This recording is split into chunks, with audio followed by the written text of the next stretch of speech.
आप लोगों का उत्साह, उमंग, चेतना, प्रफुल्लता सब नजर आ रही है। संख्या बढ़ती चली जा रही है। बताया था कल लोगों ने, परसों, कि भैया यहां पर धीरे धीरे लोग जागते हैं। मैं कहा ठीक है, जो सोया हो नींद में उसे जगाया जाए, जाग के भी जो सो रहा उसको कौन जगाए। कोई बात नहीं, पानी बरस रहा है। जब पानी बरसे मिट्टी गीली ना हो, ऐसा होता है क्या? क्या साहब, होता है क्या? पानी बरसे मिट्टी गीली ना हो, ऐसा नहीं होता। ऐसे गुरुदेव समत्त सागर की वाणी से जिनवाणी बरसे और हृदय गीला ना हो, ऐसा नहीं होता। बहुत लोगों के आज हृदय गीले हो गए। सुबह प्रवचन सुने, मैं भी महाराज जी से कह रहा था, महाराज जी ऐसा लग रहा था कि आपका रोम रोम कुछ बोल रहा है, साहेगढ़ वालों से कुछ कहना चाह रहा है। निश्चित ही ये सिद्ध चक्र महामंडल विधान ये तो केवल एक बहाना है। सिद्ध चक्र महामंडल विधान तो एक बहाना है, हमें संपूर्ण साहेगढ़ की समाज को एक मंच पर बैठाना है, एक साथ बैठाना है। भैया जिनके ये बच्चे हों, निवेदन कर रहा हूं, वो अपने अपने पास बैठा लें। उनका भी भविष्य सुरक्षित रहेगा और हमारा भी भविष्य, वर्तमान सुरक्षित रहेगा तो हमारा भविष्य भी अच्छा हो जाएगा। निवेदन कर रहा हूं, जिनके भी बच्चे हों अपने अपने बच्चों को, हाँ गलती आपने की है तो आप अपने पास रखो उनको। चलिएगा, निवेदन कर रहा हूं कि संत का आगमन, बसंत का आगमन हो तो प्रकृति मुस्कुराती है, और जब संत का आगमन हो तो संस्कृति मुस्कुराती है। निश्चित ही संतों के आने से अपने आप रौनक बदल जाती है, फिजा बदल जाती है, और अपने आप जो है हम जब आते हैं संगति में तो हमारा मनोभाव परिवर्तित होने लगता है। वही है, रोज हम मंदिर आ रहे थे, रोज जिनालय आते हैं, एक पत्थर मंदिर में आकर के भगवान बन जाता है, और इंसान रोज रोज मंदिर में आता है फिर भी इंसान नहीं बन पाता। ये आपकी हमारी सबकी बात है। क्यों? क्योंकि अहम और बहम ये दो चीज व्यक्ति को आगे बढ़ने नहीं देती। अहम और वहम, यदि जीवन में दो चीजें हैं तो निश्चित ही हम आगे नहीं बढ़ पाएंगे। मैंने कहीं थॉट पढ़ा था कि पैर की मोच और ओछी सोच व्यक्ति को आगे बढ़ने नहीं देती। अहम और वहम, यदि हमें अहम हो जाए कि मैं ही सब कर रहा हूं, यदि मैं ना हूं तो कुछ नहीं होगा। यदि इंदिरा गांधी सोचती यदि मैं चली जाऊंगी तो उसके बाद ये देश नहीं चलेगा, तो वो भी चली गई और देश भी चल रहा है। अब जो भी है वर्तमान में वो भी चले जाएंगे तो भी देश चलेगा। कहने का मतलब हम अहम में ना रहें कि हम हैं तो सब है, ऐसा कुछ भी नहीं है। संसार चलता रहता है, कोई आए कोई चला जाए, किसी को कोई फर्क नहीं पड़ता। जब किसी की मृत्यु हो जाती है, कुछ लोग तो जबरदस्त रोते हैं, कुछ लोग जबरदस्ती रोते हैं। ये संसार की सत्यता है, और ये कहने की बात नहीं है, मैंने देखा है, मैं भी जाता हूं, सब जगह अनुभव करता हूं। कोई व्यक्ति शांत हो जाता है, शांत होने के बाद माताएं थोड़ा विलाप करती हैं, उसके बाद अपने काम में लग जाती हैं। जब कोई बैठने आता है फिर वो शुरू हो जाती है। नहीं, ये सत्यता है।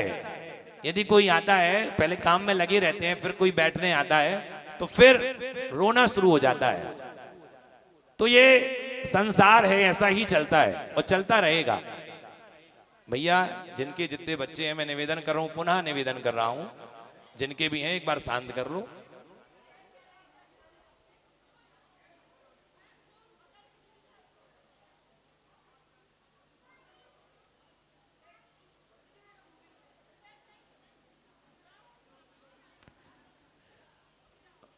हाँ चलिए ठीक है, पुनः चलते हैं। तो कहने का मतलब ये है कि संत का आगमन हमारे जीवन में परिवर्तन कर देता है, हमारे जीवन में गुणात्मक परिवर्तन होता है।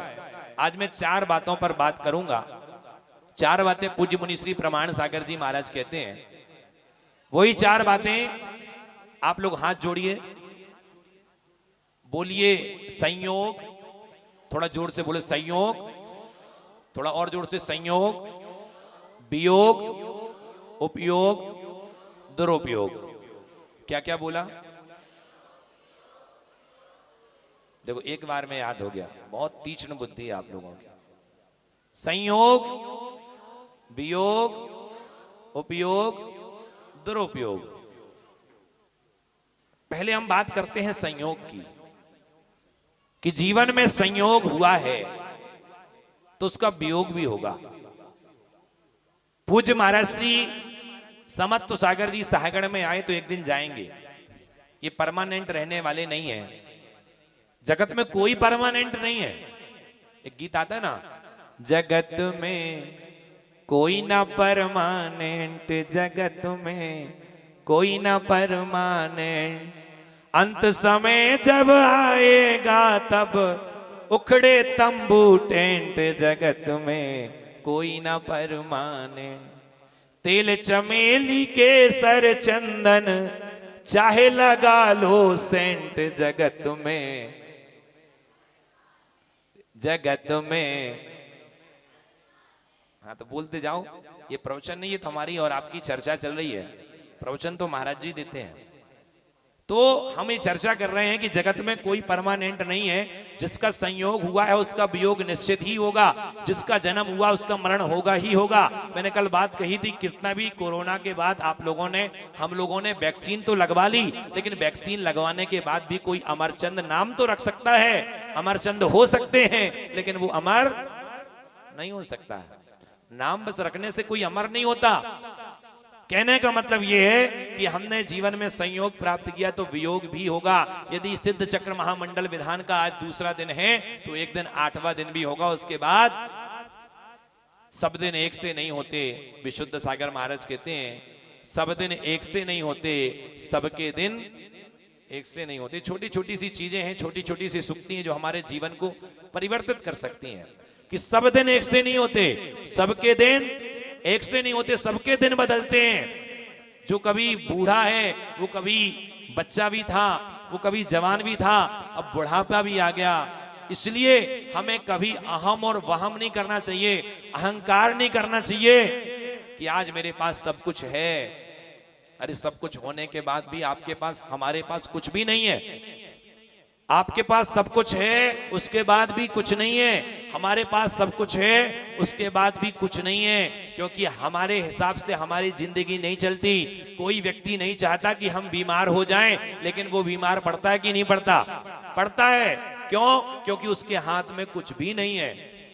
यह हमारा अहंकार कहता है। व्यक्ति को सोने में कितनी जगह लगती है? कोई बताए कितनी गज लगती है सोने के लिए?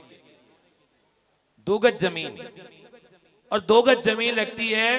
वो कई एकड़ों का, एकड़ जो है खेत होते हैं, जमीन होती है, उसका मालिक होता है, मालिकाना उसके दिमाग में होता है। वो उतने जगह जा नहीं सकता, एक साथ सो नहीं सकता। सोएगा तो वो 2 गज में, बैठेगा तो उससे भी कम जगह में, लेकिन उसके मन में रहता है कि मैं इतने एकड़ का मालिक हूं। जाने वाला कुछ भी नहीं है। ये हमारे मनस्थितियां होती हैं, जो हमारी मनस्थिति हमें सुखी और दुखी करती हैं। वास्तव में कोई व्यक्ति ना तो यहाँ सुखी है ना कोई दुखी है। अभी ठंड का मौसम आ जाए और कोई कूलर चला दे तो वही कूलर अपन को बेकार लगेगा। गर्मी का समय है, कूलर हमें बड़ा अच्छा लग रहा है। कूलर में कोई कमी नहीं है, कूलर तो कूलर है। जो है, बोलो ना, जो है, जो है, हाँ, जो है सो है। इसके 2 अर्थ निकलते हैं। जो है सो है, जो है सो है, कहते हैं 100 पीस है। तो ये जो दिख रहा है ये सब सो है, ये कुछ भी शाश्वत नहीं है। ये सब कुछ उखड़ जाएगा।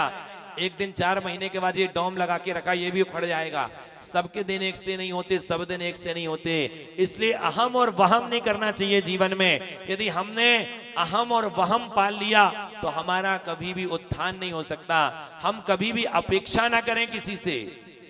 यदि हम अपने बच्चों से भी अपेक्षा कर रहे हैं कि हमारे बुढ़ापे का वैसाखी बनेगा, बुढ़ापे का ये सहारा बनेगा, तो छोड़ देना आज से। यदि दुखी नहीं होना हो तो, दुखी होना है तो खूब अपेक्षाएं हमें करना चाहिए, अपेक्षाएं करेंगे, अपेक्षाओं की उपेक्षा होगी और हम दुखी होंगे। इसलिए अपना हमें कर्तव्य करना चाहिए कि साहब हमने अपना कर्तव्य कर लिया। अब आपने यदि अच्छा कर्तव्य किया होगा, आपने यदि संस्कार दिए होंगे अपने बच्चों को, तो आपको बुढ़ापे में सहारा बनेंगे। लेकिन आपने अपने बच्चों को संस्कारित नहीं किया, आपने अपने बच्चों को मोटरसाइकिल दे दी, गाड़ी दे दी, कार दे दी, लेकिन कार के साथ संस्कार नहीं दिए, तो वो बच्चा क्या करेगा? एक्सीडेंट कर देगा।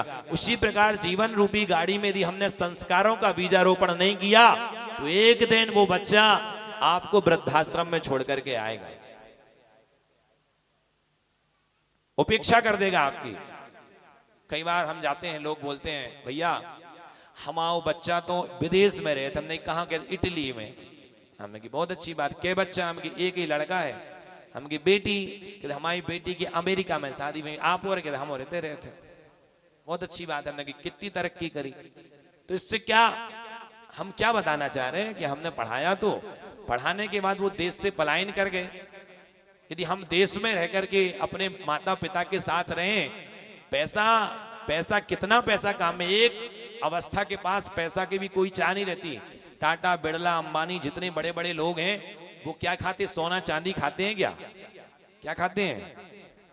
रोटी खाते हैं। महाराज जी, अपन लोग उतना भोजन नहीं करते। जब महाराजों के पास जाते हैं, महाराज जियों के पास, क्या सिंह वृत्ति होती है मुनिराजों की, सिंह वृत्ति के समान जाते हैं हमारे घर में। और जब तक नवदा भक्ति ना करवा लें, क्या क्या नवदा भक्ति कौन कौन सी होती है? सागड़